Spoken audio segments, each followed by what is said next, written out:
Hello, नमस्कार दोस्तों। Welcome to Manoj edu forum. आपके अपने यूट्यूब चैनल में आपका स्वागत है। हम आपके लिए लेकर आए हैं 100 प्रश्नों की एक और महत्वपूर्ण श्रृंखला, जो कि आपके आने वाले किसी भी एक दिवसीय एग्ज़ाम के लिए अति महत्वपूर्ण होने वाला है। तो चलिए शुरू करते हैं। आज का पहला प्रश्न ये रहा। अंतःसागरीय भूकंपों द्वारा उत्पन्न समुद्री लहरों को क्या कहा जाता है? अंतःसागरीय भूकंपों द्वारा उत्पन्न समुद्री लहरों को क्या कहा जाता है? सुनामी। पंजाब में भक्ति आंदोलन का जनक किसे माना जाता था? गुरु नानक जी को। भक्ति आंदोलन का जनक गुरु नानक जी को माना जाता है। धरातलीय भूकंप में तरंगे किसके आकार की होती हैं?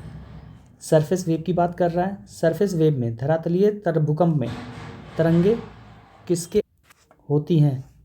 तो एल आकार की, जिसको लॉब वेव भी कहते हैं। अगला क्वेश्चन, महाराष्ट्र में भक्ति संप्रदाय किसकी शिक्षाओं द्वारा फैला हुआ है?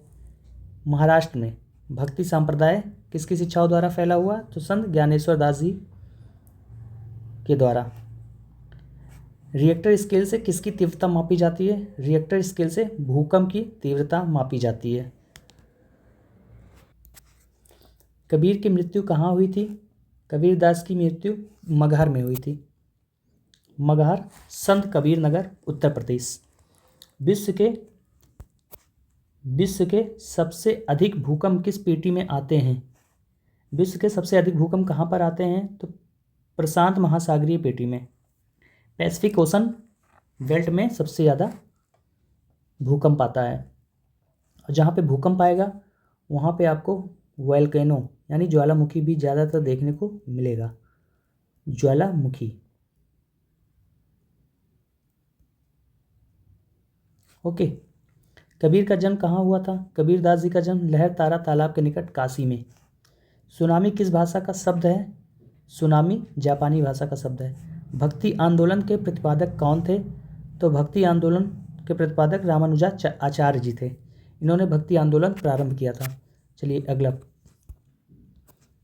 जिस स्थान पर भूकंप की उत्पत्ति होती है उसे क्या कहा जाता है? तो भूकंप मूल कहा जाता है। भूकंप मूल। भूकंप में तेज गति से आने वाली तरंगों का औसत वेग कितना होता है? 8 मीटर पर सेकेंड। भूकंप की दृष्टि से कौन सबसे खतरनाक सागर है? प्रशांत महासागर। प्रशांत मेखला, जहाँ पे सबसे ज़्यादा भूकंप देखने को मिलता है और सबसे ज़्यादा वोल्केनो भी, ज्वालामुखी भी वहीं पे देखने को मिलता है। प्रशांत महासागर भूकंप की दृष्टि से सबसे खतरनाक महासागर। भक्ति आंदोलन को दक्षिणी भारत से लाकर उत्तर भारत तक प्रचारित करने वाले व्यक्ति कौन थे? तो दक्षिण भारत से लाकर उत्तर भारत तक रामानंदाचार्य जी थे। रामानंद जी थे जिन्होंने भक्ति आंदोलन का प्रसार दक्षिण भारत से उत्तर भारत में किया। प्रशांत महासागर के कितना प्रतिशत भूकंप क्षेत्र को अग्निवलय कहा जाता है? 68% एरिया पैसिफिक ओशन का यानी प्रशांत महासागर का 68% एरिया भूकंप क्षेत्र से परेशान है। चलिए अगला प्रश्न है, भूकंप मापी यंत्र के अनुसार एक वर्ष में सामान्यतः कितने बार भूकंप आते हैं? 8,000 से 10,000 के बीच में एक साल में भूकंप आता है। सुनामी के आने का मुख्य कारण क्या होता है? सुनामी के आने का मुख्य कारण भूकंप होता है। सुनामी ओशन में आते हैं, महासागरों में। कबीर के गुरु कौन थे? कबीर के गुरु रामानंद जी थे। भूकंप की कौन सी घटना धरातल पर घटित नहीं होती है बल्कि जल में होती है? सुनामी। तो ये सरफेस पे ना होके वाटर में होता है। भूकंपीय तरंगों को मापने के लिए किसका प्रयोग किया जाता है? सिस्मोग्राफ। सिस्मोग्राफ का प्रयोग किया जाता है। धरातल पर जहां सर्वप्रथम भूकंप का अनुभव होता है उस स्थान को क्या कहते हैं? भूकंप अधिकेंद्र। रिएक्टर पैमाने के अतिरिक्त अन्य किस पैमाने पर भूकंप की तीव्रता मापी जाती है? मर्केली पैमाना पर। 7 टापुओं का नगर किसे कहा जाता है? मुंबई को। मुंबई को 7 टापुओं का नगर कहा जाता है। योजना आयोग का अध्यक्ष कौन होता है? होता है नहीं, इसका क्वेश्चन होता था क्योंकि योजना आयोग समाप्त हो गया है। प्रधानमंत्री। प्रधानमंत्री योजना आयोग का अध्यक्ष होता था। इसकी जगह पे क्या आ गया है? नीति आयोग आ गया है। NITI Aayog. National institute for transforming India, इसके भी हेड कौन होते हैं? Prime minister. एक्स ऑफिसियो यानी पदेन अध्यक्ष होते हैं, यानी जो भी प्रधानमंत्री बनेगा वो नीति आयोग का अध्यक्ष स्वतः ही चुना जाएगा। राष्ट्रीय विज्ञान दिवस कब मनाया जाता है? 28 फरवरी को राष्ट्रीय विज्ञान दिवस मनाया जाता है। हैजा रोग से शरीर का कौन सा अंग प्रभावित होता है? तो हैजा रोग से आंत प्रभावित होता है। भूकंप का अध्ययन क्या कहलाता है? भूकंप का अध्ययन सिस्मोलॉजी। बातें कम काम ज़्यादा किसका नारा था? संजय गांधी जी का नारा था, बातें कम काम ज़्यादा। मंदी के साथ मुद्रास्फीति क्या कहलाता है? स्टैगफ्लेशन, यानी मंदी के साथ मुद्रास्फीति क्या कहलाएगा? स्टैगफ्लेशन। अनहैप्पी इंडिया पुस्तक के लेखक कौन थे? तो अनहैप्पी इंडिया पुस्तक के लेखक लाला लाजपत राय जी थे। रेड क्रॉस के संस्थापक का क्या नाम है? तो रेड क्रॉस की स्थापना हेनरी ड्यूनेंट ने किया था। बेकिंग सोडा का रासायनिक नाम क्या है? Sodium bicarbonate. गोबर गैस संयंत्र से क्या उत्पन्न होता है? गोबर गैस संयंत्र से मीथेन गैस उत्पन्न होता है। कौन सा? Methane gas. शक्ति स्थल किसकी समाधि स्थल है? शक्ति स्थल इंदिरा गांधी जी की समाधि स्थल है। खजुराहो मंदिर किस राज्य में स्थित है? खजुराहो मंदिर मध्य प्रदेश राज्य में स्थित है।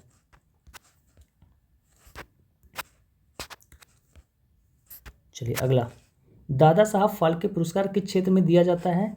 तो दादा साहब फाल्के पुरस्कार सिनेमा के क्षेत्र में दिया जाता है। वंदे मातरम सर्वप्रथम किसके द्वारा प्रकाशित हुआ था? वंदे मातरम सर्वप्रथम प्रकाशन बंकिम चंद्र चटर्जी द्वारा। वंदे मातरम सर्वप्रथम कहाँ प्रकाशित हुआ था? तो आनंद मठ में। तंबाकू में कौन सा रसायन पाया जाता है? निकोटीन। तंबाकू में निकोटीन पाया जाता है। 1867 के विद्रोह का नेतृत्व बिहार में किसने किया था? महाराज कुंवर सिंह ने। 1867 नहीं, 1857 है ये। 1857 के विद्रोह का नेतृत्व बिहार में किसने किया था? तो कुंवर सिंह ने। वेदांगों की कुल संख्या कितनी है? वेदांगों की कुल संख्या 6 है। उगते हुए सूर्य का देश किसे कहा जाता है? उगते हुए सूर्य का देश जापान को। प्रधानमंत्री पद के लिए न्यूनतम उम्र कितनी होनी चाहिए? 25 वर्ष। अगर जो आप 25 वर्ष के हैं तो प्रधानमंत्री बन सकते हैं। इसके लिए आपको लोकसभा का चुनाव लड़ना पड़ेगा या राज्यसभा का। इंदिरा गांधी नहर को किन नदियों से पानी मिलता है? तो इंदिरा गांधी नहर को सतलुज और व्यास नदी से इंदिरा गांधी नहर को पानी मिलता है। WWW का फुल फॉर्म क्या है? WWW का full form world wide web. तारपीन का तेल किस वृक्ष से प्राप्त किया जाता है? तो तारपीन का तेल चीड़ के वृक्ष से। भूमध्य रेखा के उत्तर या दक्षिण में किसी स्थान पर दी गई कोणीय दूरी क्या कहलाती है? अक्षांश। ट्रॉपिक ऑफ कैंसर क्या है? ट्रॉपिक ऑफ कैंसर 23.5 यानी 23.5 डिग्री उत्तरी अक्षांश रेखा को ट्रॉपिक ऑफ कैंसर बोलते हैं। ट्रॉपिक ऑफ कैप्रिकॉर्न 23.5 डिग्री दक्षिणी। ट्रॉपिक ऑफ कैप्रिकॉर्न 23.5 डिग्री दक्षिणी अक्षांश रेखा। ओके। धरातल पर 1 डिग्री अक्षांश की दूरी कितने किलोमीटर के तुल्य होती है? तो 111 किलोमीटर।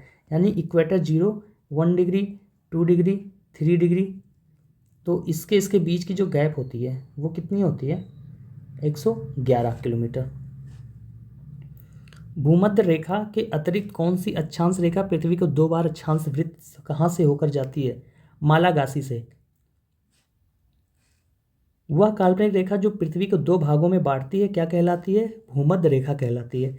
यानी कि ये पृथ्वी है और पृथ्वी का ये इक्वेटर को ही क्या बोलते हैं? भूमध्य रेखा बोलते हैं। इसी को 0 डिग्री भी बोलते हैं। 0 डिग्री लाइन को ही भूमध्य रेखा बोलते हैं।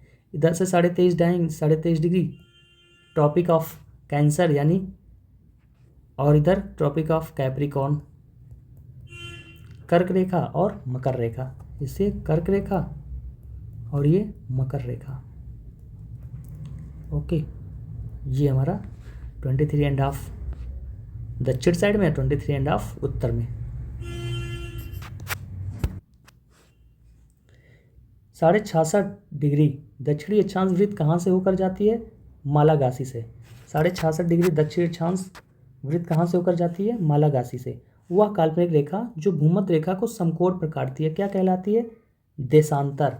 समकोण का मतलब ये हो गया कि ये आपकी पृथ्वी है और ये आपका इक्वेटर है यानी भूमध्य रेखा है, और ये आपका 0 डिग्री, ये इक्वेटर है यानी कि अक्षांश विषुवत रेखा, और ये देशांतर रेखा 0 डिग्री, तो इसको 90 डिग्री पे काटती है ये, ठीक है। तो भूमध्य रेखा, यानी भूमध्य रेखा को ये, और कौन सी रेखा, भूमध्य रेखा को काटती है देशांतर रेखा। ओके, दो देशांतर रेखाओं के बीच की दूरी को किस नाम से जाना जाता है? गोरे। दो देशांतर रेखाओं के बीच की दूरी को किस नाम से जाना जाता है? गोरे। यानी एक देशांतर रेखा ये हो गया, एक देशांतर रेखा ये हो गया, एक देशांतर रेखा ये हो गया, इसको गोरे के नाम से जाना जाता है। ओके, एक देशांतर से दूसरे देशांतर के बीच कितना समय अंतराल होता है? तो 4 मिनट का। एक देशांतर से दूसरे देशांतर के बीच 4 मिनट का अंतराल होता है। किस अक्षांश रेखा पर रात व दिन समान होते हैं? भूमध्य रेखा पर। भूमध्य रेखा पर रात व दिन सामान्य होते हैं। अगला प्रश्न है, 1 डिग्री देशांतर की सबसे अधिक दूरी कहाँ होती है? विषुवत रेखा पर। विषुवत रेखा पर 1 डिग्री देशांतर की सबसे अधिक दूरी होती है। कुल अक्षांशों की संख्या कितनी है? 180। कुल अक्षांशों की संख्या कितनी है? 180। कुल देशांतरों की संख्या कितनी है? 360। विषुवत रेखा के समानांतर कल्पित रेखाओं को क्या कहते हैं? अक्षांश रेखा। पृथ्वी के उत्तरी व दक्षिणी ध्रुव को मिलाने वाली रेखा क्या कहलाती है? देशांतर रेखा। यानी जो खड़ी है वो देशांतर है, और जो लेटी हुई है वो विषुवत रेखा या अक्षांश रेखा।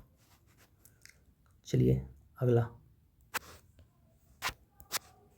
प्रधान मध्याह्न रेखा प्राइम मेरिडियन टाइम किस स्थान से होकर गुजरती है? ग्रीनविच। ग्रीनविच कहाँ पे है? लंदन में है, लंदन। ग्रीनविच रेखा क्या है? 0 डिग्री देशांतर को ही ग्रीनविच रेखा बोलते हैं। पृथ्वी 1 घंटे में कितने देशांतर घूम लेती है? 15 डिग्री। 1 घंटे में पृथ्वी कितना देशांतर घूम लेती है? 15 डिग्री। दक्षिणी ध्रुव का अक्षांश क्या है? 90 डिग्री। दो स्थानों के देशांतर में 1 डिग्री का अंतर होने पर उनके समय में कितना अंतर होगा? 4 मिनट का। चलिए अगला, विश्व का कौन सा नगर भूमध्य रेखा के सबसे निकट है? तो भूमध्य रेखा के सबसे निकट सिंगापुर है। देशांतर रेखाएं किस दिशा में खींची जाती हैं? उत्तर दिशा से दक्षिण दिशा में। उत्तर दिशा से दक्षिण दिशा में। भूमध्य रेखा की ओर जाने पर दशांतरों के बीच की दूरी पर क्या प्रभाव पड़ता है? बीच की दूरी बढ़ती है। भूमध्य रेखा से ऊपर 0 डिग्री से 90 डिग्री क्या कहलाती है? उत्तरी गोलार्ध कहलाती है। भूमध्य रेखा से नीचे 0 डिग्री से 90 डिग्री क्या कहलाता है? दक्षिणी गोलार्ध कहलाता है। अगले प्रश्न, तो चलिए आज के लिए बस इतना ही। थैंक्स फॉर वॉचिंग, और आप ऐसे ही बने रहिए, और भी वीडियोज आते रहेंगे। इस लेक्चर को हम यहीं पर समाप्त करते हैं, मिलते हैं अगले लेक्चर की ओर। और अगर जो आपका लेक्चर अच्छा लगा हो तो आप चैनल को सब्सक्राइब और लाइक करना ना भूलें, और हम इस चैनल को और भी दोस्तों के साथ शेयर करें। ओके, थैंक यू, धन्यवाद।